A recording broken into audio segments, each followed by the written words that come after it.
I'm licking my lips at the opportunity. That's my take on the current market. I see this as an enormous gift to long-term investors. We have these long-term massive catalysts. We have the ETFs, which are going to vacuum up assets for the next decade. We have institutions starting to embrace Bitcoin. I think as soon as we work through these negatives short term, we're going to have a historical bull market run. And I'm really excited for the second half of the year.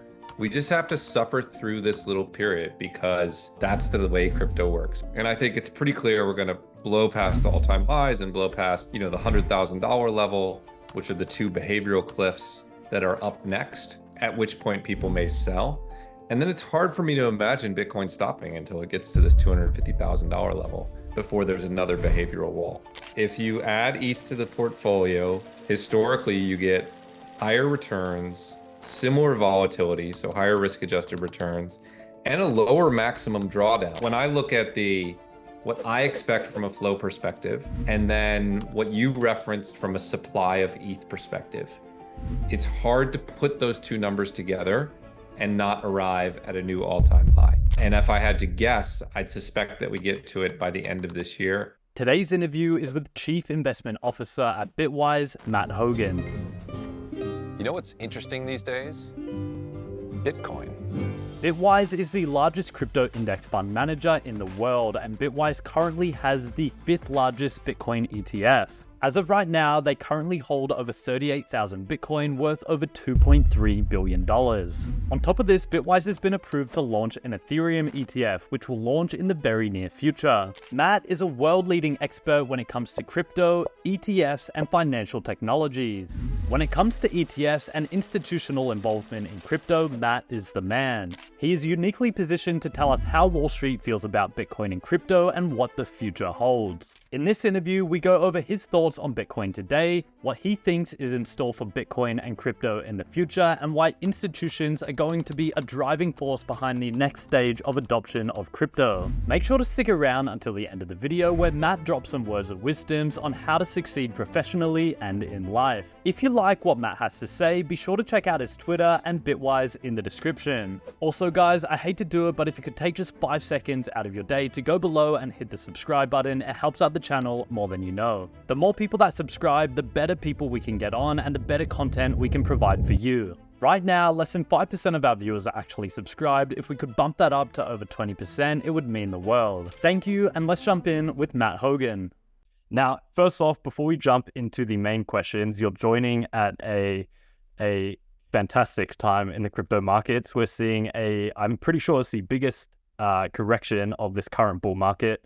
There's a whole bunch of negative news, especially short-term negative news. We have the Mt. Gox repayments. There's rumors of Germany selling, potentially the US government selling. Before we jump in, I'd love to just get your pulse on the current market and everything that is going on.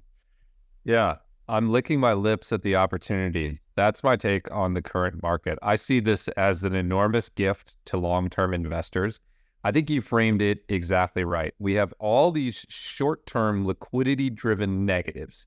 We have the Mt. Gox distribution. We have the German government with $3 billion of Bitcoin. We have the US government with $12 billion of Bitcoin, all moving to dump it on the market, which is driving the price down, and in classic crypto fashion, occurring on a low liquidity week, and therefore blowing out futures positions, leading to cascading liquidations and so on and so forth. But all of these things are short-term non-recurring events, right? Mt. Gox is always going to send out its Bitcoin once.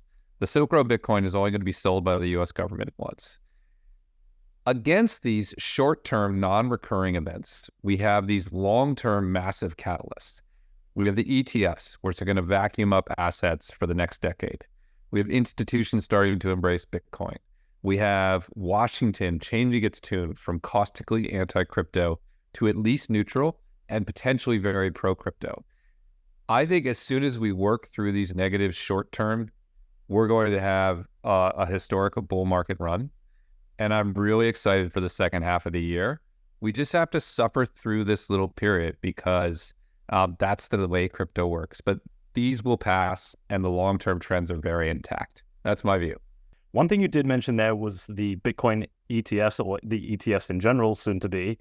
From the demand point, we've, from an outsider looking in, we've seen them smash all of the ETF records. Were you personally surprised by the demand that we've seen so far? Or were they, so far, for the first 6 months of trading, are they in line with your expectations? I thought they were going to be a huge success, but to say that I expected $15 billion in net inflows in 6 months, even I wasn't that optimistic. Perhaps because I come from an ETF background. I was the CEO of ETF.com. I spent 15 years in that industry. I know the history of ETFs. I knew that the most successful ETF launch of all time pulled in $5 billion in its first year on the market. And I thought Bitcoin ETFs could do better than that. So I was feeling optimistic that they would be the most successful ever. But I didn't know they would 3x it in 6 months. That's absolutely incredible. And it's even more incredible when you consider that there was a fair amount of assets in GBTC, the Grayscale Bitcoin Trust, which were just there to arbitrage the discount there. And those came out as well. And those don't count in that $15 billion figure. We overcame that short-term headwind, and then we added $15 billion on top. And yeah, I was optimistic, but I wasn't quite that optimistic.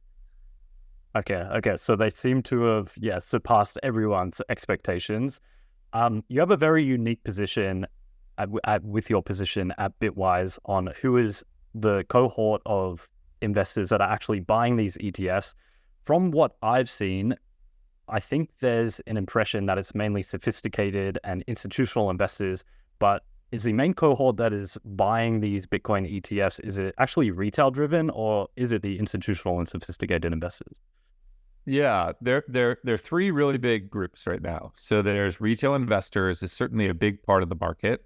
There are hedge funds who are usually engaging in trading strategies. And then there are long-term professional, sophisticated institutional investors, which might be family offices or financial advisors or institutions. I would say in the first days, maybe in the first months, those first two groups were the biggest people. They moved the fastest. Hedge funds can just decide to invest and they invest tomorrow. Retail investors can decide to invest and they'll invest tomorrow. The long-term professional investors, they take longer. They do a due diligence process. They compare competing products. They talk to their clients, and there's a process. So it's a long-winded way of saying out of the gate, I think retail and hedge funds were the biggest drivers, and that's a little bit what you see in the data. But over the last few months, we've seen a significant acceleration in this other group of long-term buy and hold institutional investors as they complete their due diligence process. And I think going forward, that's going to be the biggest group. The reason I think we'll see, more inflows next year than we see this year is because that group just gains momentum and grows and grows and grows. So first these two groups, but the long-term institutions are coming, and they're coming in an accelerating rate. Okay. That actually perfectly leads into my next question. I think a lot of people that are mainly in the Bitcoin and crypto space, like myself, especially this year, they're getting a huge education on ETFs and they're quite new to them. I wanted to ask you, generally, in the entire scope of ETFs, how do capital flows generally play out? A lot of them fast out the gate, and then do they sort of plateau off over time, or is it just slow building, this constant demand coming? I'd love you to touch on that if possible. Yeah, it's actually the opposite. They're really slow out of the gate. So it's really hard to get an ETF to be $10 million, to be $100 million. The vast majority of ETFs end their first year with less than $50 million in assets. Small ETFs are challenging for institutions to buy because they're not liquid and they're not well established.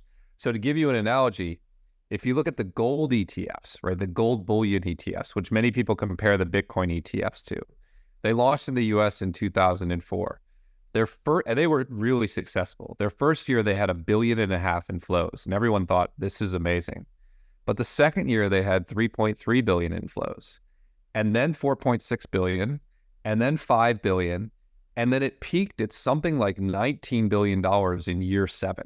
And that's what you really see with most ETFs is it grows year over year over year for like half a decade or a decade before it hits some sort of plateau.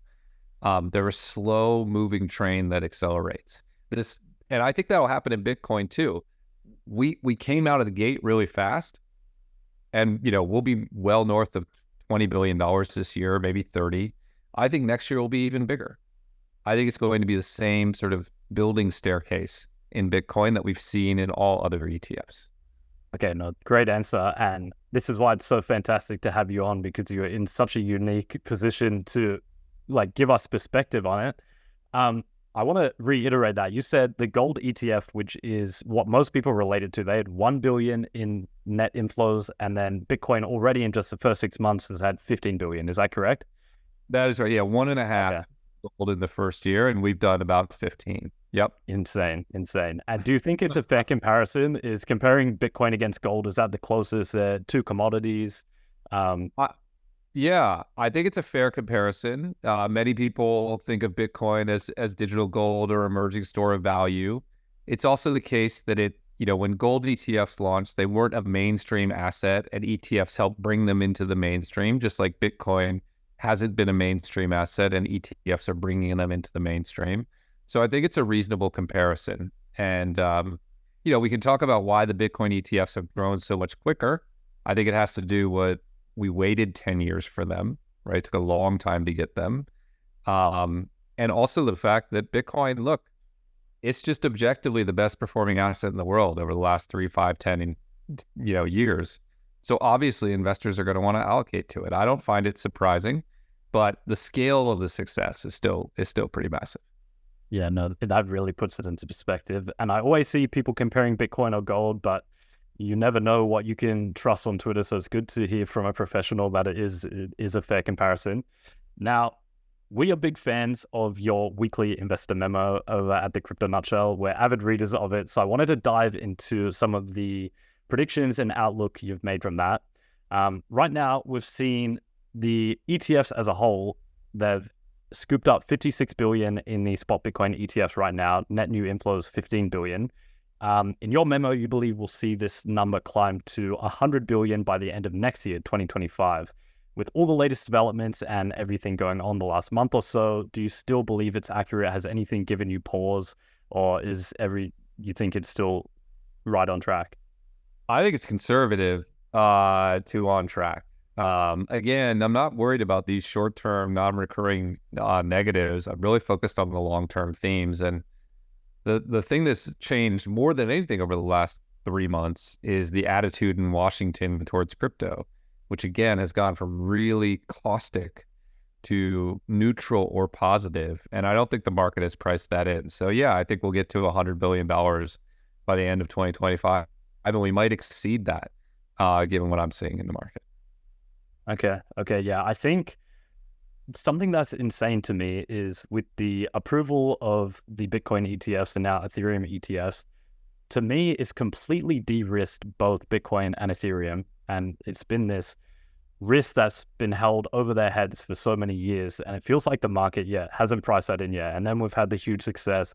But yeah, our opportunity. But some other predictions I wanted to touch on is you had a memo. It was 5 predictions you think we'll likely see before the next Bitcoin halving in 2028. 2 of these were, we see 200 billion in inflows to the ETFs, which it sounds like this may also be a conservative estimate. And then a realistic target that these flows could push Bitcoin to before the next halving is $250,000. I wanted to ask if you could maybe walk us through how you get to these figures and how you sort of play it out in your head. Yeah, absolutely. The inflow figure, we actually sort of covered it, which is just my history with ETFs, not just gold, but 15 years of operating in that space and building the first data system in that space is just this staircase approach that you see. And so we looked at, the early flows in these Bitcoin ETFs, and if you extrapolate outwards, it's pretty easy to get to that kind of number. And maybe even easier than it looks because these ETFs are so great. Our ETF only charges 20 basis points, which is half the price of the largest gold ETF. It's an incredible deal.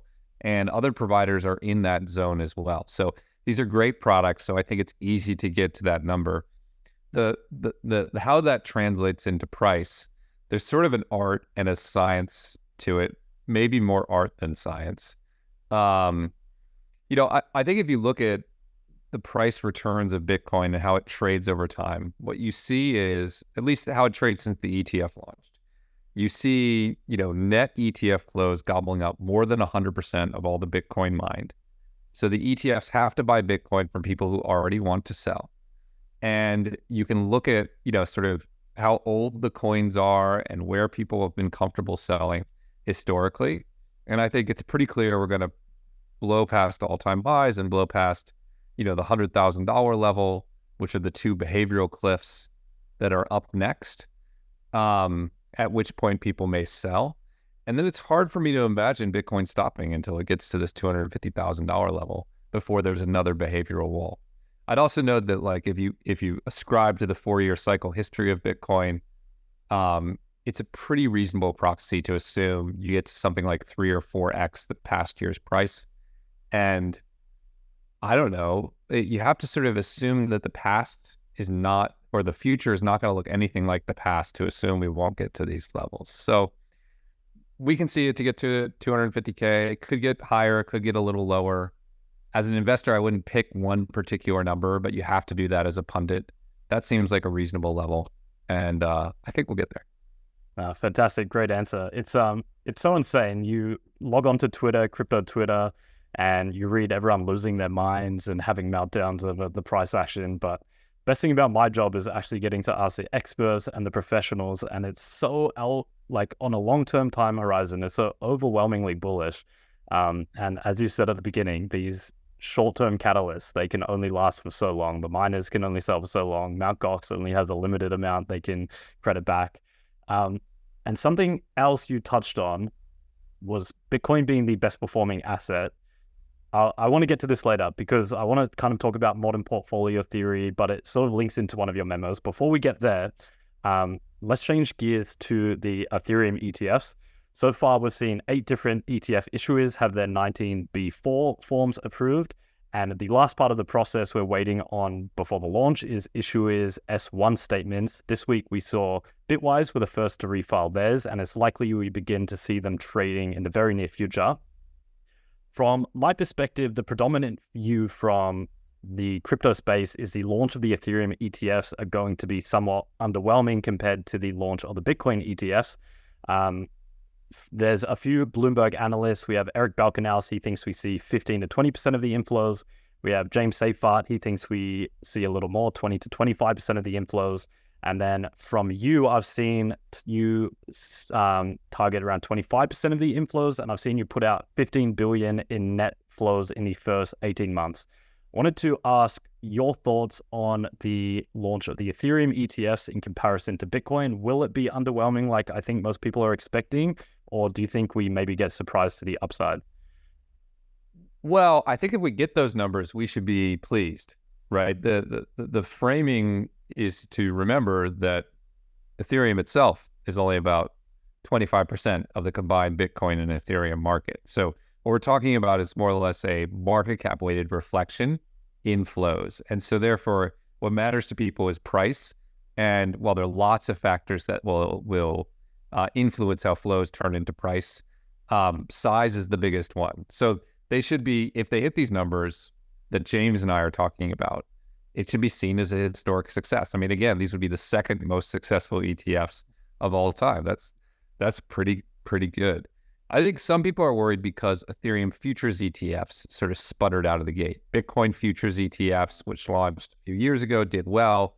Ethereum futures ETFs did relatively poorly, but they really launched into the teeth of a bear market. And I think the buyer of a futures ETF is different than a buyer of an Ethereum ETF. My view is pretty simple, which is everywhere you look, if investors have a choice to buy Bitcoin and Ethereum, they end up buying both.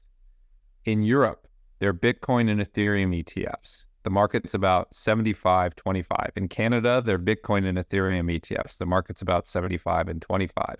On centralized and decentralized exchanges, you can buy Bitcoin and you can buy Ethereum, and the market's about 75 and 25. Everywhere you look, this is the ratio that people see. Many people want Bitcoin, some people want Ethereum. I think that's what we're going to see, and I think they'll be hugely successful.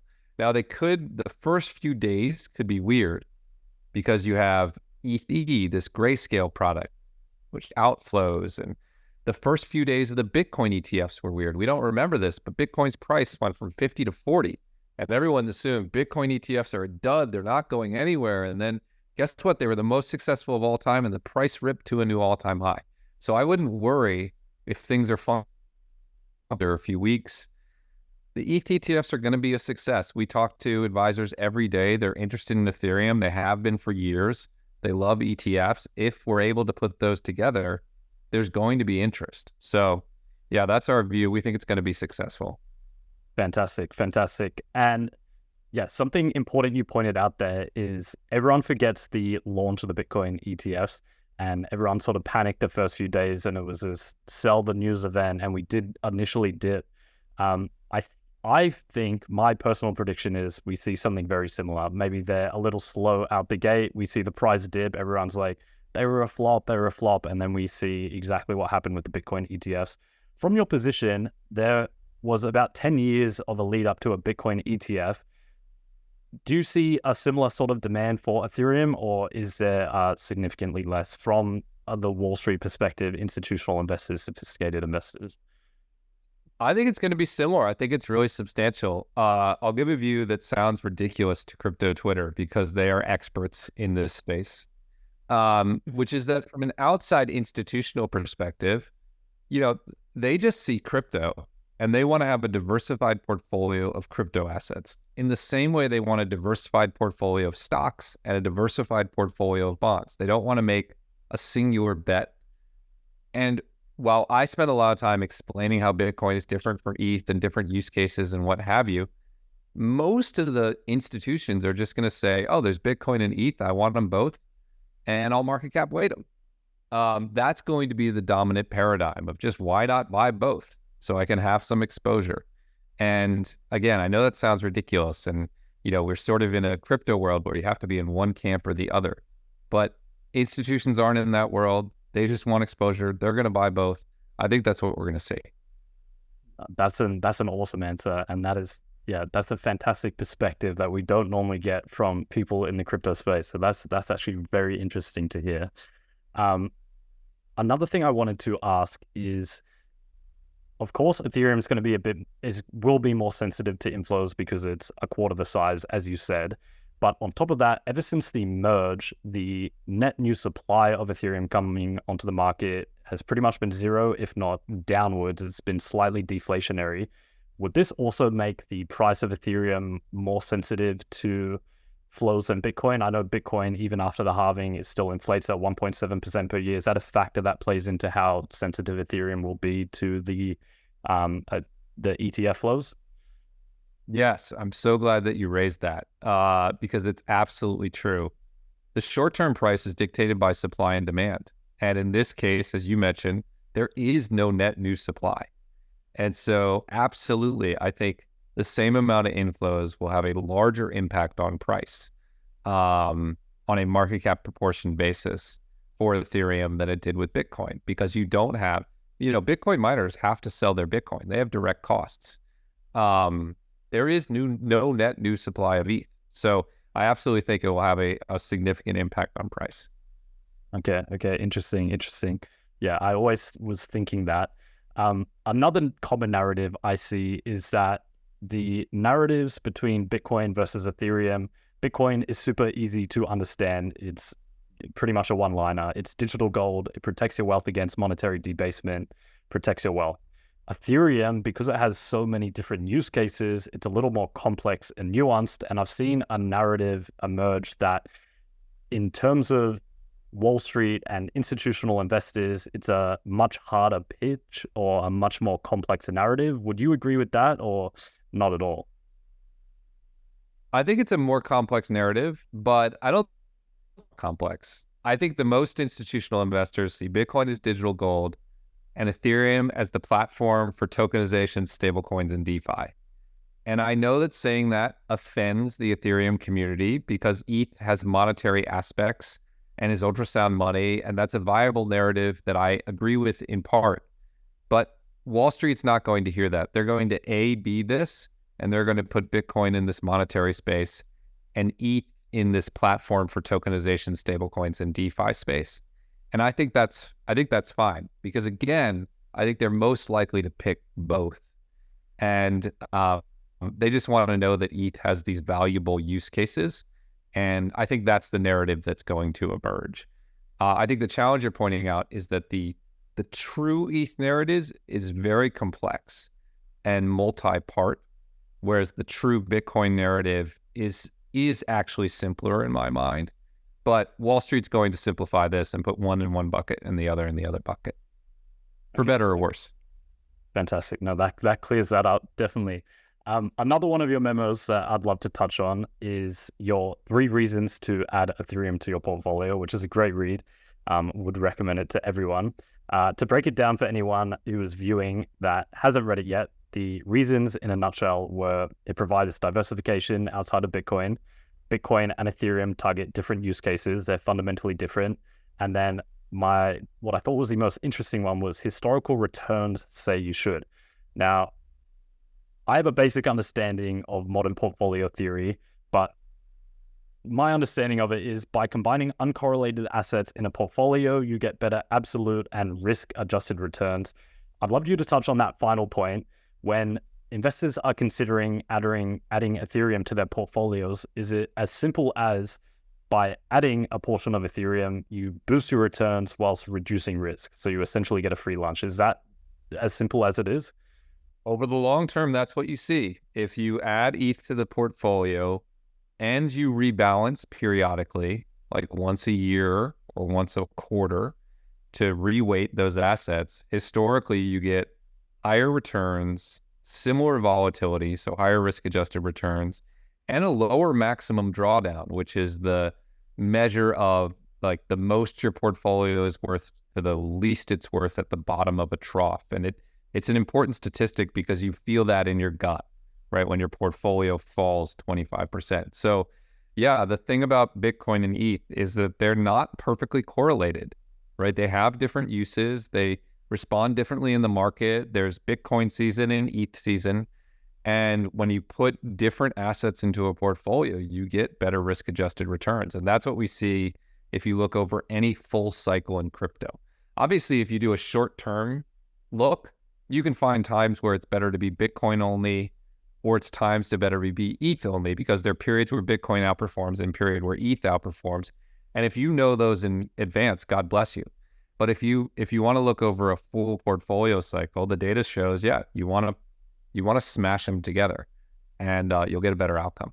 Hey guys, I hope you're enjoying the interview so far. I just wanted to let you know, if you want to stay most up to date on the Bitcoin and crypto world, myself alongside a team of on-chain analysts write up a daily newsletter called The Crypto Nutshell. It's a daily 5-minute email that covers top expert predictions, any breaking news, and top on-chain analysis, all in a 5-minute easy read. You'll get it in your inbox every single morning, and the best part is we write it for completely free. Take just 10 seconds to click the first link in the description, enter your email, and you'll start receiving our easy-to-read 5-minute email in your inbox every single morning. It'll make you a better crypto investor and will ensure that you stay on top of all the breaking news in the space. But for now, back to the interview. It seems so simple from someone outside looking into Wall Street and institutions. Is that why you're so confident over the long term we see these ETFs sort of balloon up? And I've seen Cathie Wood touch on this a bunch as well, mainly specifically Bitcoin, but by adding a small percentage to your portfolio, you're boosting absolute returns and lowering risk. Is the reason that we haven't seen big movers come in and you expect them to grow over the next few years is it's just a extremely lengthy due diligence process and approvals and all of this from the big players? Yeah, I think that's a lot of it. I think the other piece of it is it used to be very high career risk to stick your neck out and say, I want to get exposure to Bitcoin, or I think we should get exposure to ETH. And there are periods where that seems like a terrible idea. We've all lived through these bear markets. And the number one thing that most people on Wall Street want to do is keep their jobs. And so you had this high risk of sticking your neck out. I think what's happened over the last few years with the approval of Bitcoin ETFs, with BlackRock, the largest asset manager in the world, coming into the space, with Larry Fink, BlackRock's CEO, one of the most respected men in finance, pro Bitcoin on CNBC is that we've taken down that career risk. It's no longer crazy or extreme to say, hey, we should probably have 2.5% of our portfolio in Bitcoin in case it continues to work out. That's now okay. And so that's started to unlock this wall of assets. And there's so much money. These institutions control 80% of the world's wealth. And that all needs to get exposure to this asset space. And they're starting from a very small base. So I think they're years and years of flows. Gotcha. Good to hear. Very good to hear. Just finally touching on the Ethereum ETFs, you mentioned before that it's a hot take that you won't hear from crypto Twitter, but when institutions are looking to allocate, they're not specifically looking to Bitcoin or Ethereum, they just want a crypto position. Do you think this means the Ethereum ETFs are going to take away some of the flows from, are they going to compete with each other at all, do you think? Is it going to divert some of the flows? I think on the margins, the answer is yes, but you're not going to notice because there's so much new money that's going to come into this space. So there will be a few people who have already made a 5% allocation to Bitcoin, and now they're going to change it to be 3.5 Bitcoin and 1.5 ETH. That'll happen on the margins, but it's going to be just papered over by the amount of people starting new allocations or who only dipped their toes in the water on Bitcoin and now are going to add ETH. I've told this story before, but I was meeting with the CEO of a $100+ billion advisory network. So he oversees advisors who manage well north of $100 billion.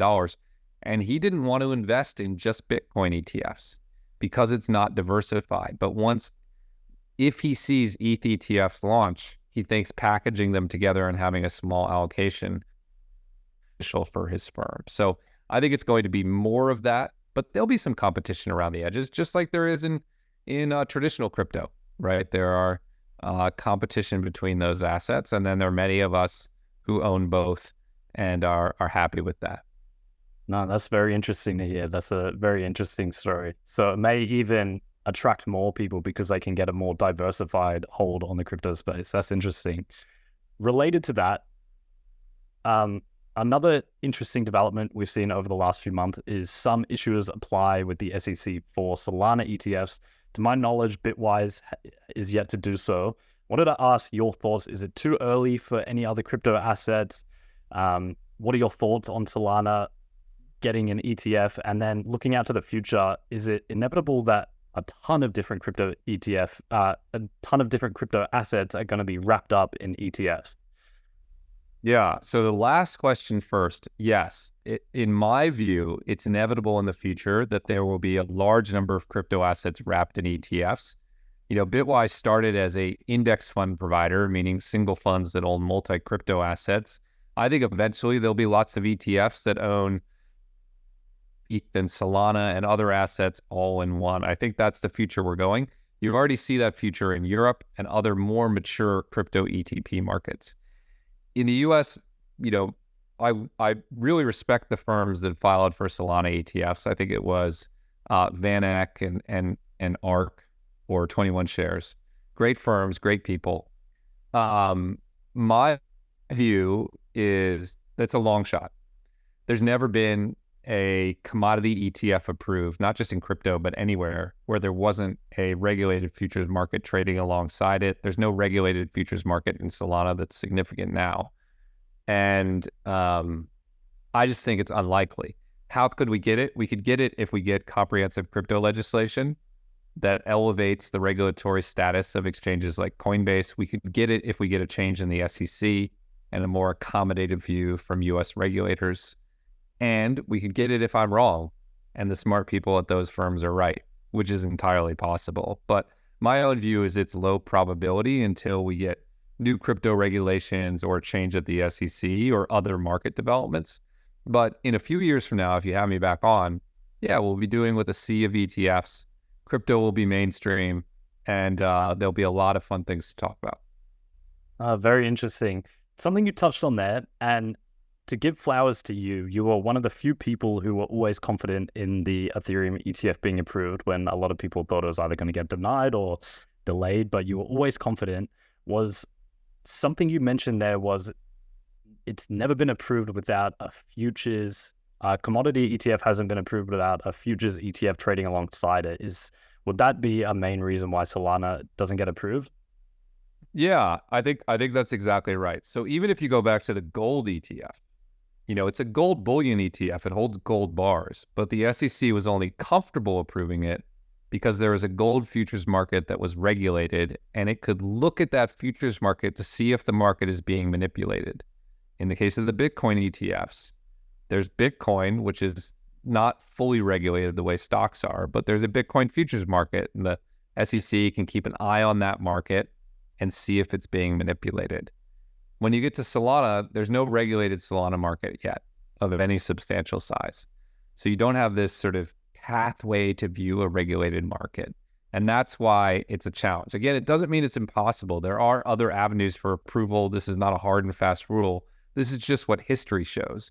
And that's why I'm not saying it's impossible that these ETFs will be approved. It's just why I think it's a challenge or a low probability event. But you have to blaze a path if you're going to walk down it eventually. So kudos to those firms for blazing that path. Okay, no, that's super interesting. That is super interesting. I'm learning a ton on this interview, so this is fantastic. Thank you so much. Of course. Another thing you said there was that perhaps if we get a change in the US elections, perhaps the odds might be a little higher. I want to touch on that. Do you think the elections have any big impact on the space? Would one party being elected, would a changeover be more beneficial to crypto holders? If you take away all the politics and who you want to win out of it, looking at it just from a crypto lens and how it impacts the market and approvals and the SEC, would a change in administration be beneficial?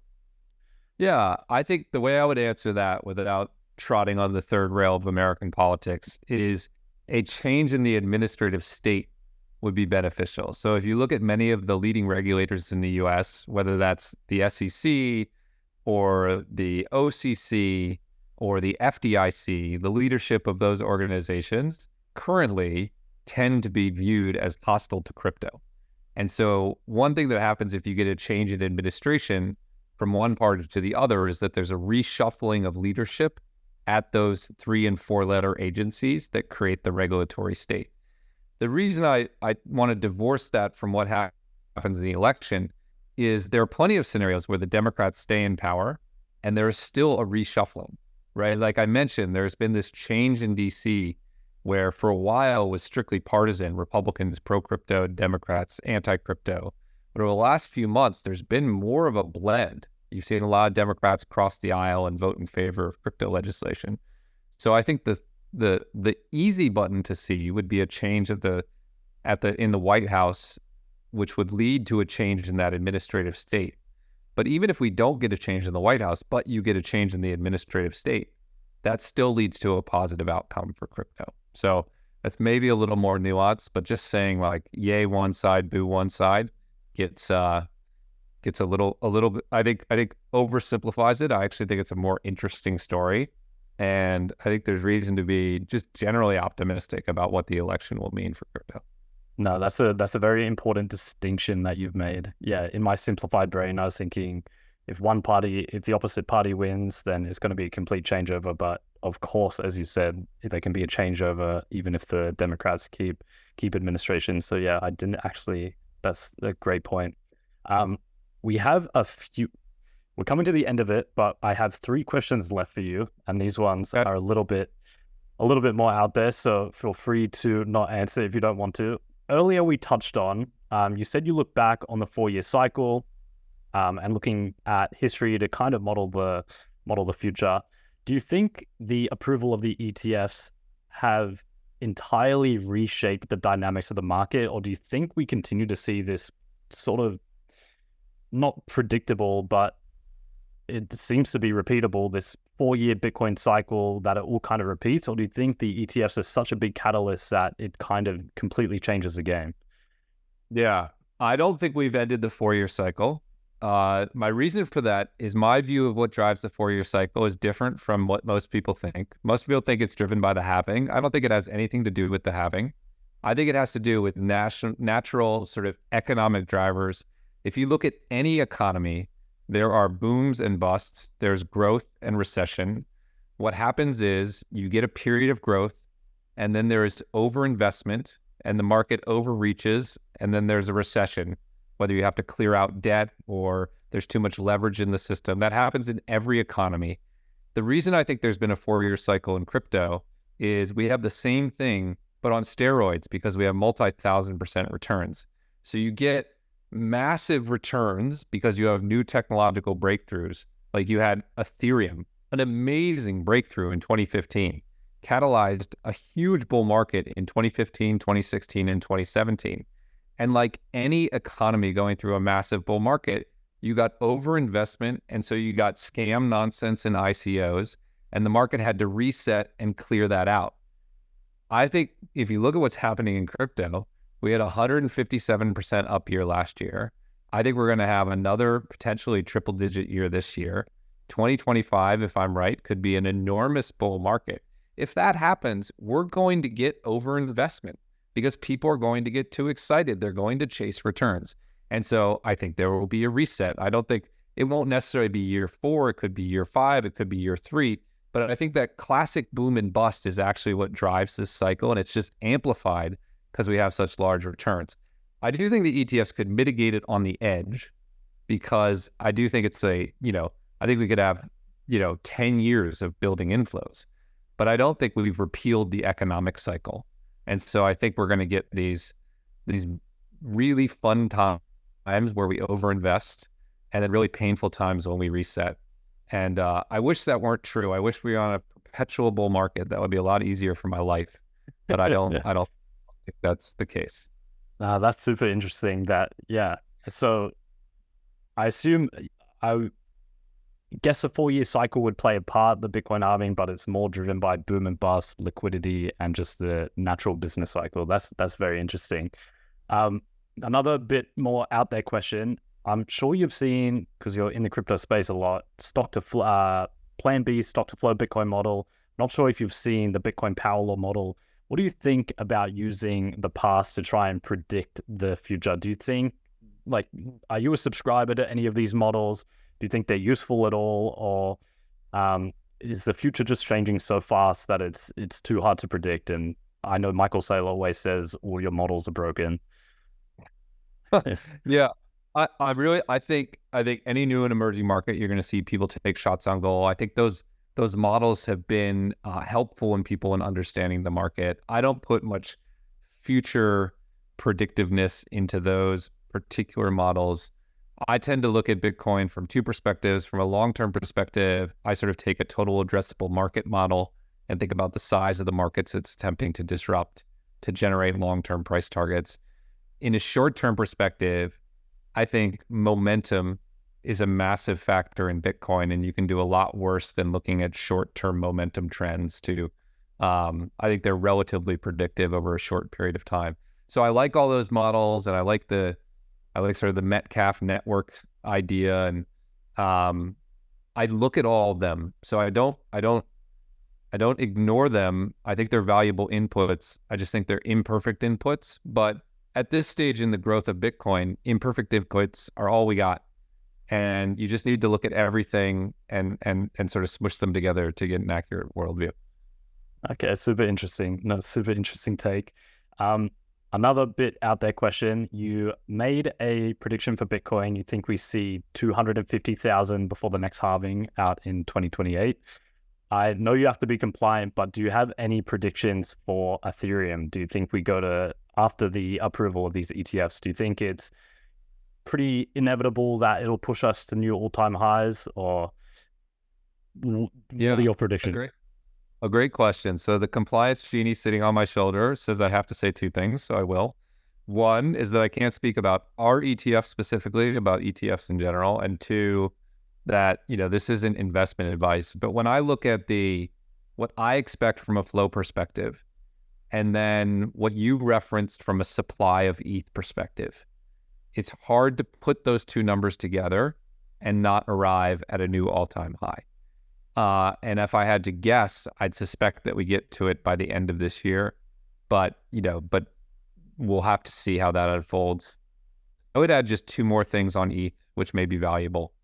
Even if you remove the ETF from the equation, there are two huge tailwinds in ETH right now, which I think people aren't thinking about. One is that we've removed a great deal of regulatory confusion around ETH, ETFs, and with just general acceptance of its role as a commodity.